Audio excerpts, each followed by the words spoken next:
முதல்வர் ரங்கசாமிக்கு நிதித்துறை உள்ளிட்ட மேலும் 2 முக்கிய துறைகள் ஒதுக்கப்பட்டு அரசாணை வெளியிடப்பட்டுள்ளது. புதுச்சேரி அமைச்சர்களுக்கான இலாக்கா ஒதுக்கீடு பட்டியல் நேற்று முன்தினம் வெளியானது. இதில் முதல்வர் ரங்கசாமிக்கு ரகசிய காப்பு மற்றும் கேபினெட் கார்ப்பரேஷன், கார்வாய், கலால், பொது நிர்வாகம், சுகாதாரம் மற்றும் குடும்ப நலம், இந்து அறநிலையத்துறை, வக்பு வாரியம், உள்ளாட்சி, துறைமுகம், அறிவியல் தொழில்நுட்பம் மற்றும் சுற்றுச்சூழல், நகர மற்றும் கிராம அமைப்புத்துறை, செய்தி விளம்பரத்துறை மற்றும் பிற அமைச்சர்களுக்கு ஒதுக்கப்படாத துறைகள் ஒதுக்கப்பட்டிருந்தது. ஆனால் முக்கிய துறையான நிதித்துறை யாருக்கும் ஒதுக்கப்படவில்லை. இதனால் நிதித்துறை யாருக்கு என்று கேள்வி எழுந்த நிலையில் நிதி உட்பட மேலும் 2 முக்கிய துறைகள் முதல்வர் ரங்கசாமிக்கு ஒதுக்கப்பட்டு அரசிதழில் நேற்று இரவு வெளியிடப்பட்டது. அதன்படி முதல்வர் ரங்கசாமிக்கு திட்டம் மற்றும் நிதித்துறை, பணியாளர் மற்றும் சீர்திருத்த துறை ஆகியவை கூடுதலாக ஒதுக்கீடு செய்யப்பட்டு புதுவை அரசிதழில் வெளியிடப்பட்டது.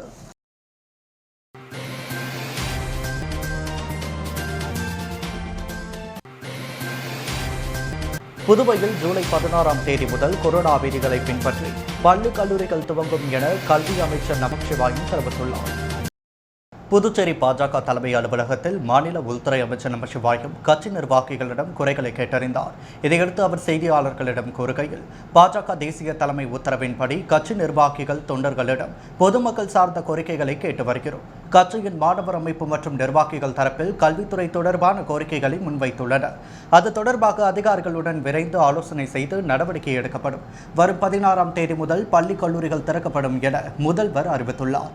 கொரோனா விதிமுறைகளை பின்பற்றி பள்ளி, கல்லூரிகள் செயல்படுவதற்கு அதிகாரிகளுடனான ஆலோசனைக்கு பிறகு மாணவர்களுக்கான வழிகாட்டு நெறிமுறைகள் வெளியிடப்படும். காவலர் தேர்வு நடத்துவது குறித்து அதிகாரிகளுடன் ஆலோசனை நடத்திய பிறகு விரைவில் தேர்வு நடத்தப்படும். மாணவ அமைப்பினர் தமிழகத்தை போல் புதுவையிலும் இணைய வழியில் தேர்வு நடத்த வேண்டும் என்று கோரிக்கை வைத்துள்ளனர். அது தொடர்பாகவும் ஆலோசித்து நடவடிக்கை எடுக்கப்படும் என அமைச்சர் நமச்சிவாயம் தெரிவித்துள்ளார்.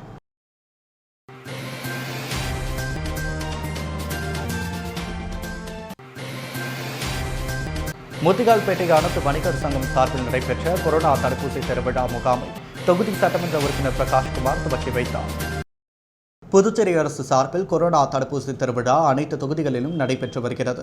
அதன் ஒரு பகுதியாக இன்று முத்தியால்பேட்டை அனைத்து வணிகர் சங்கம் மற்றும் புதுச்சேரி சுகாதாரத்துறை சார்பில் தடுப்பூசி திருவிழா முத்தியால்பேட்டை வணிகர் சங்க வளாகத்தில் நடைபெற்றது.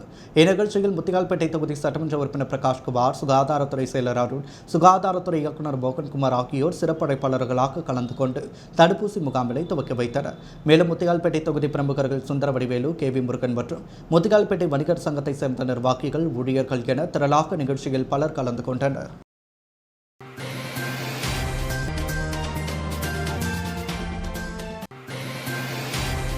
புதுச்சேரியில் பட்டியலினத்தை சேர்ந்த இளைஞர்களை கொலைவெறி தாக்குதல் நடத்திய முன்னாள் சட்டமன்ற உறுப்பினர், பாஜக பிரமுகர்களை வன்கொடுமை தடுப்புச் சட்டத்தில் கைது செய்ய கோரி காவல்துறை தலைமை அலுவலகத்தை முற்றுகையிட முயன்ற விடுதலை சிறுத்தையினருக்கும் போலீசாருக்கும் தள்ளுமுள்ளு ஏற்பட்டதால் பரபரப்பு ஏற்பட்டது. புதுச்சேரி மண்ணாடிப்பட்டு தொகுதி கொடாத்தூர்ச்சேரி பகுதியைச் சேர்ந்த பட்டியல் இனத்தைச் சேர்ந்த இளைஞர் கார்த்திகேயனை கடந்த சில தினங்களுக்கு முன்பு பாஜக முன்னாள் சட்டமன்ற உறுப்பினர் அருள்முருகன் மற்றும் பாஜக பிரமுகர் வீரராகவன் ஆகியோர் தாக்கியதாக தெரிகிறது.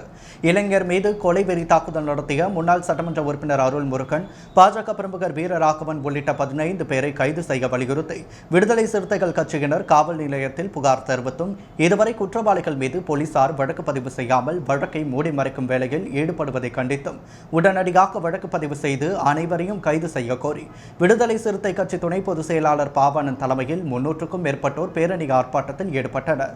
இந்திரா காந்தி சதுக்கத்திலிருந்து பேரணியாக வந்த விடுதலை சிறுத்தை கட்சியினர் காவல்துறை தலைவர் அலுவலகத்தை முற்றுகையிட முயன்றனர்.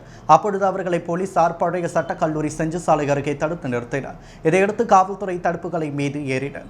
அப்பொழுது லேசான தள்ளுமுள்ளு ஏற்பட்டது.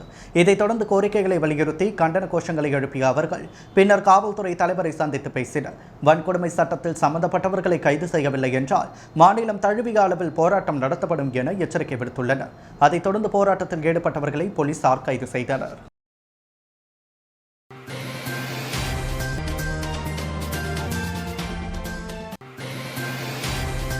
புதுவையில் நடைபெற்ற பாஜக சிறுபான்மையினர் அணி செயற்குழு கூட்டத்தில் பல்வேறு தீர்மானங்கள் நிறைவேற்றப்பட்டன. புதுச்சேரி பாஜக சிறுபான்மை அணி செயற்குழு கூட்டம் காந்தி வீதியில் உள்ள சூர்யா நடைபெற்றது. கூட்டத்திற்கு மாநில சிறுபான்மையினர் அணி தலைவர் விக்டர் விஜயராஜ் தலைமை தாங்கினார். கட்சியின் மாநில தலைவர் சுவாமிநாதன், பாஜக சட்டமன்ற உறுப்பினர்கள் ஜான்குமார், விவிலியன் ரிச்சர்ட், மாநில பொதுச் செயலாளர் மோகன்குமார், செயலாளர் அகிலன் ஆகியோர் சிறப்பு விருந்தினராக கலந்து கொண்டனர். கூட்டத்தில் சிறுபான்மையினர் பிரிவு துணைத் தலைவர் சாகுல் அமீத், பொதுச் செயலாளர் அமனுல்லா, சார்லஸ் ரவி, பிரான்சிஸ் டான்சி மற்றும் பலர் கலந்து கொண்டனர். இந்த செயற்குழு கூட்டத்தில் உலக அளவில் குறுகிய காலத்தில் 37 கோடி மக்களுக்கு கொரோனா தடுப்பு செலுத்த கொரோனா காலத்தில் தனியார் பள்ளிகளுக்கான கல்விக் கட்டணத்தை 75% குறைத்ததற்கும், கொரோனா நிவாரண நிதியாக மக்களுக்கு 3000 அறிவித்த பாஜக என்ஆர் காங்கிரஸ் கூட்டணி அரசுக்கு நன்றி தெரிவிப்பது உள்ளிட்ட பல்வேறு தீர்மானங்கள் நிறைவேற்றப்பட்டது.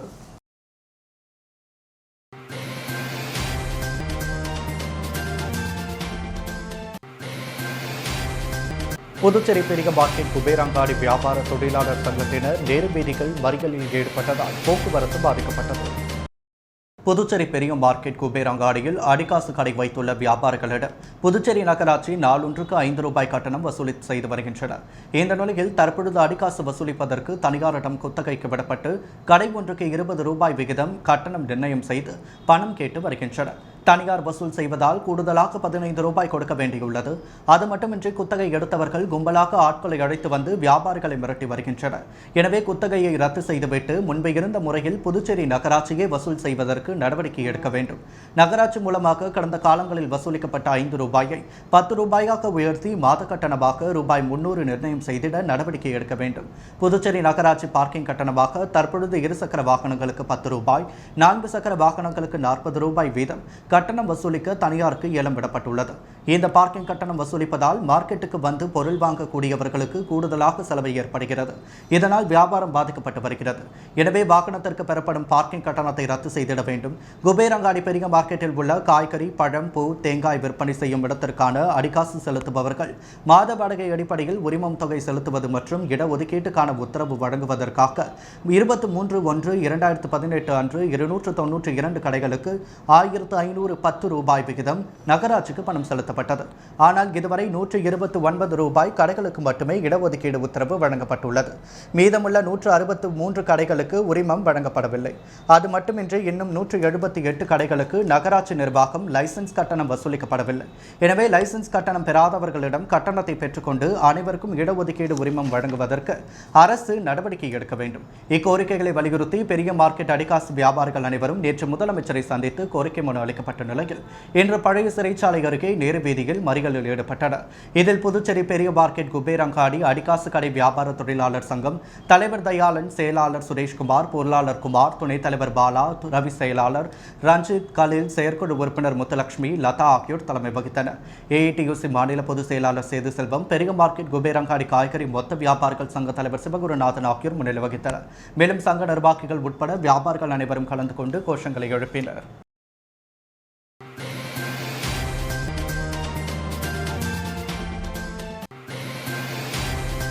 தமிழகத்தை போல் புதுவையிலும் அனைத்து கட்சி கூட்டம் கூட்டி மேகதாதுவில் அணை கட்டுவதற்கு எதிராக தீர்மானம் நிறைவேற்ற வேண்டும் என விடுதலை சிறுத்தை கட்சி பாராளுமன்ற உறுப்பினர் ரவிக்குமார் அமைச்சர் லட்சுமி நாராயணனை நேரில் சந்தித்து வலியுறுத்தியுள்ளார். மேகதாதுவில் அணை கட்ட முயற்சித்து வரும் கர்நாடக அரசுக்கு எதிராக தமிழகத்தில் அனைத்து கட்சி கூட்டம் கூட்டப்பட்டு தீர்மானம் நிறைவேற்றப்பட்டது. இந்த நிலையில் புதுச்சேரியில் அனைத்து கட்சி கூட்டம் கூட்டி தீர்மானம் நிறைவேற்ற வேண்டும் என விடுதலை சிறுத்தைகள் கட்சி பாராளுமன்ற உறுப்பினர் ரவிக்குமார் புதுச்சேரி பொதுப்பணித்துறை அமைச்சர் லட்சுமி நாராயணனை பெருமாள் கோவில் வீதியில் உள்ள அவரது இல்லத்தில் சந்தித்து கடிதம் அளித்தார். தொடர்ந்து செய்தியாளர்களை சந்தித்த பாராளுமன்ற உறுப்பினர் ரவிக்குமார் காவேரியின் குறுக்கே அணை கட்ட கர்நாடக அரசு முயற்சித்து வருகிறது எனவும் அதை எதிர்த்து தமிழக அரசு அனைத்து கட்சி கூட்டத்தை கூட்டி தீர்மானம் நிறைவேற்றியுள்ளது என கூறியுள்ளார். காவேரியிலிருந்து 7 TMC தண்ணீரை உச்சநீதிமன்றம் புதுச்சேரிக்கு ஒதுக்கியது. அந்த தண்ணீரை தமிழ்நாடு வாயிலாகத்தான் புதுச்சேரி பெற முடியும். அந்த தண்ணீர் கிடைக்காமல் போனால் புதுச்சேரியில் உள்ள பயிர்கள் முழுவதும் அழிந்துவிடும். எனவே புதுச்சேரி அரசும் தமிழ்நாட்டை போல ஒன்றிய அமைச்சரை சந்தித்து அழுத்தம் கொடுக்க வேண்டும், உச்சநீதிமன்றத்தில் வழக்கு தொடுக்க வேண்டும் என தெரிவித்த அவர், தமிழ்நாட்டில் கூட்டப்பட்டது போல புதுச்சேரியிலும் அனைத்து கட்சி கூட்டத்தை கூட்டி தீர்மானம் நிறைவேற்ற வேண்டும் என புதுச்சேரி பொதுப்பணித்துறை அமைச்சரை சந்தித்து கடிதம் அளித்துள்ளதாகவும் அவரும் உரிய நடவடிக்கை எடுப்பதாக உறுதியளித்துள்ளதாக தெரிவித்துள்ளார்.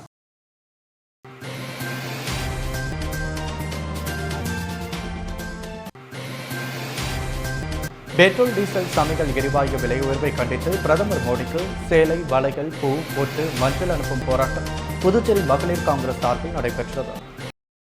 நாடு முழுவதும் பெட்ரோல் டீசல் சமையல் எரிவாயு விலை உயர்ந்து வருகின்றது. இதை கண்டித்து புதுச்சேரி காங்கிரஸ் சார்பில் பல்வேறு போராட்டங்கள் நடத்தப்பட்டு வருகின்றது. இந்த நிலையில் புதுச்சேரி மகளிர் காங்கிரஸ் சார்பில் பிரதமர் மோடிக்கு சேலை, வளையல், பூ, பொட்டு, மஞ்சள், கூந்தல் அனுப்பும் போராட்டம் நடைபெற்றது. புதுச்சேரி மகளிர் காங்கிரஸ் தலைவி பிரேம் பஞ்சகாந்தி தலைமையில் நிர்வாகிகள் ஆம்பூர் சாலையிலிருந்து ஊர்வலமாக சேலை, வளையல், பூ, பொட்டு, மஞ்சள், கூந்தல் ஆகியவற்றை கொண்டு வந்து ரங்கப்பிள்ளை வீதியில் உள்ள தலைமை தபால் நிலையம் மூலம் பிரதமர் மோடிக்கு அனுப்பி வைக்கப்பட்டது. பெட்ரோல் டீசல் விலை உயர்வை கண்டிக்கும் வகையில் இதனை அனுப்பி வைக்கப்பட்டதாக நிர்வாகிகள் தெரிவித்தனர். பிரதமருக்கு சேலை, வளையல், பூ, பொட்டு, மஞ்சள், கூந்தல் உள்ளிட்டவைகளை அனுப்பி அவருக்கு கண்டனம் தெரிவிப்பதாக தெரிவித்தனர்.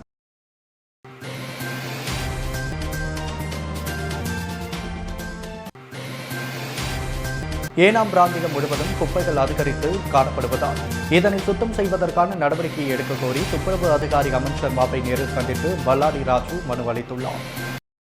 புதுச்சேரி பிராந்தியமான ஏனாம் நகராட்சி கடந்த 15 நாட்களில் 15 ஆண்டுகளாக தன்னார்வ தொண்டு நிறுவனங்கள் மூலம் ஏனாம் பகுதிகளில் உள்ள குப்பைகளை சேகரித்து அழிக்கும் பணியில் ஈடுபட்டு வந்ததை நிறுத்தியது.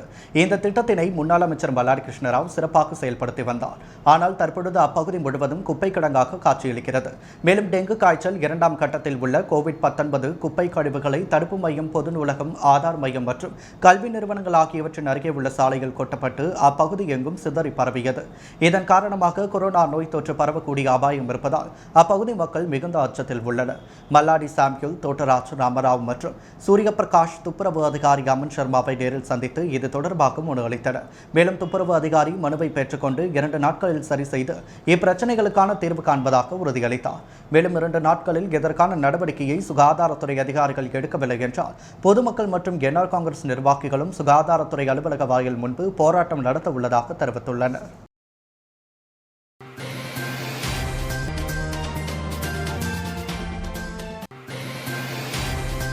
கர்நாடகத்தில் மேகதாது அணை கட்ட முயற்சிக்கும் எடியூரப்பாவை கண்டித்து காவிரி உரிமை மீட்புக் குழுவினர் புதுச்சேரி அண்ணா சிலை அருகே எடியூரப்பாவின் உருவ பொம்மையை எரித்து தங்களின் எதிர்ப்பை தெரிவித்ததால் பரபரப்பு ஏற்பட்டது.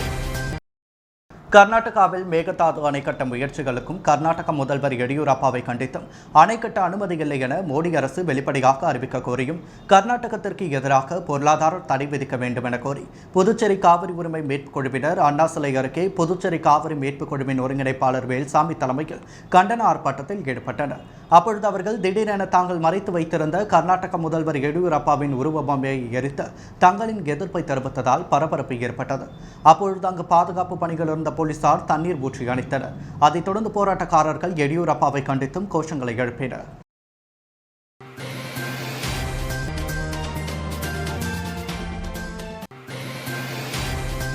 தெலுங்கானாவில் மலைவாழ் மக்களுடன் புதுச்சேரி துணைநிலை ஆளுநர் தமிழிசை சவுந்தரராஜன் தனது 2வது டோஸ் கொரோனா தடுப்பூசியை செலுத்திக் கொண்டார்.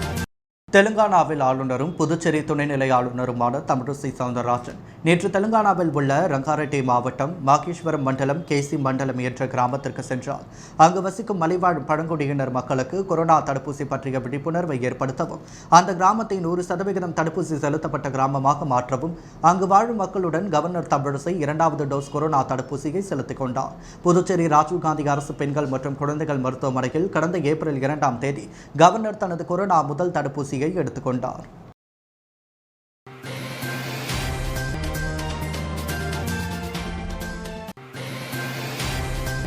கொரோனா பேரிடர் மீட்பு பணி, மக்கள் நலத்திட்டங்களை செயல்படுத்த கோரி ஜூலை 15ஆம் தேதி முதல் இந்திய கம்யூனிஸ்ட் கட்சி சார்பில் புதுவையில் 100 மையங்களில் கோரிக்கை முழக்க போராட்டம் நடைபெற உள்ளதாக இந்திய கம்யூனிஸ்ட் கட்சி மாநில செயலாளர் சலீம் தெரிவித்துள்ளார்.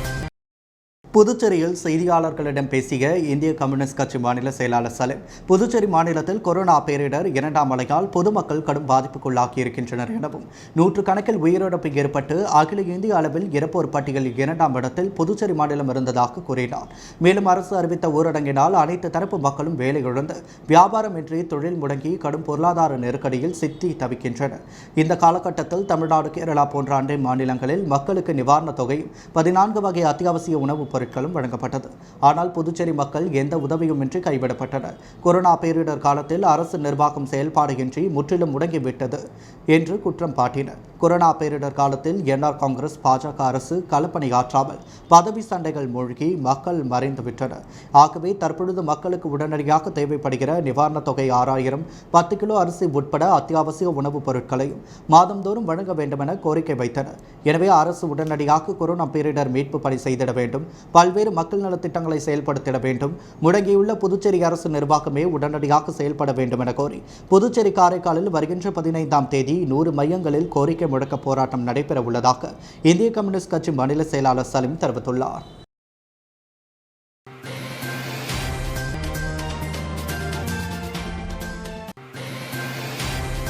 பாண்டிச்சேரி பன்முக ஒருங்கிணைந்த விழிப்புணர்வு சமூக அறக்கட்டளை சார்பில் கொரோனா தடுப்பு நடவடிக்கைகளுக்கு முதல்வர் ரங்கசாமி முன்னிலையில் மருத்துவ உபகரணங்கள் வழங்கப்பட்டது. பாண்டிச்சேரி பன்முக ஒருங்கிணைந்த விழிப்புணர்வு சமூக அறக்கட்டளை சார்பில் கொரோனா தடுப்பு நடவடிக்கைக்கு முதற்கட்டமாக பல்வேறு உபகரணங்கள் புதுச்சேரி சட்டசபை வளாகத்தில் முதல்வர் ரங்கசாமி தலைமையில் பொதுப்பணித்துறை அமைச்சர் லட்சுமி நாராயணன் முன்னிலையில் வழங்கப்பட்டது. அதனை மருத்துவத்துறை செயலாளர் அருண், மருத்துவத்துறை இயக்குநர் மோகன்குமார், ஐஜிஎம்சிஆர்ஐ மருத்துவமனை இயக்குநர் உதயசங்கர், ஐஜிஎம்சிஆர்ஐ மருத்துவமனை பேராசிரியரும் குழந்தைகள் நல தலைமை மருத்துவரும் ஆகிய ஸ்ரீராம் ஆகியோர் அனைத்து மருத்துவ உபகரணங்களையும் பெற்றுக் கொண்டனர். மருத்துவ உபகரணங்கள் வழங்கிட பெரும் பங்களிப்பை அளித்து சிறப்பு அழைப்பாளர்களாக கலந்து கொண்ட சிறுதுளிகள் ஃபவுண்டேஷன் தலைமை நிர்வாகி Rajeshkumar, Lennox India regional director Soumya Narayanan, Lennox India head cooperative service Karthikeyan Kalam விதைகளின் விருட்சகம் சமூக இயக்கத்தின் நிறுவன தலைவர் ராஜா, புதுச்சேரி சென்டாக் மாணவர்கள் பெற்றோர் நல சங்கத்தின் தலைவர் நாராயணசாமி ஆகியோர் ஒத்துழைப்புடன் வழங்கப்பட்டது. இந்நிகழ்ச்சிக்கான அனைத்து ஏற்பாடுகளையும் சமூக அறக்கட்டளையின் நிறுவன தலைவர் வெள்ளையன், தலைமை ஒருங்கிணைப்பாளர் சுரேஷ்குமார், இணை ஒருங்கிணைப்பாளர் வெங்கடேசன், செயற்குழு உறுப்பினர் ஆதித்யன் ஆகியோர் செய்திருந்தனர்.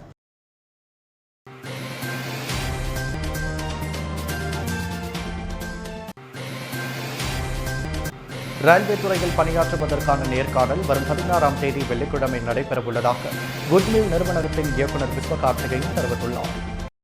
இதுகுறித்து புதுச்சேரி குட்வில் நிறுவனத்தின் இயக்குநர் விஸ்வகார்த்திகேயன் செய்தியாளர்களிடம் கூறுகையில், ரயில்வே துறையில் பணியாற்றுவதற்கான நேர்காணல் வரும் வெள்ளிக்கிழமை நடைபெறவுள்ளது.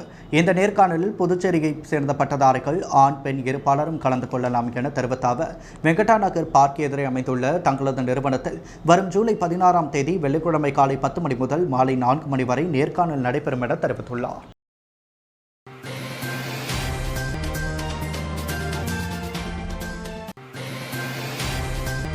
பெட்ரோல், டீசல், சமையல் எரிவாயு விலை உயர்வை கண்டித்து புதுவை தட்டாஞ்சாவடி தொகுதி காங்கிரஸ் சார்பில் கண்டன ஆர்ப்பாட்டம் நடைபெற்றது.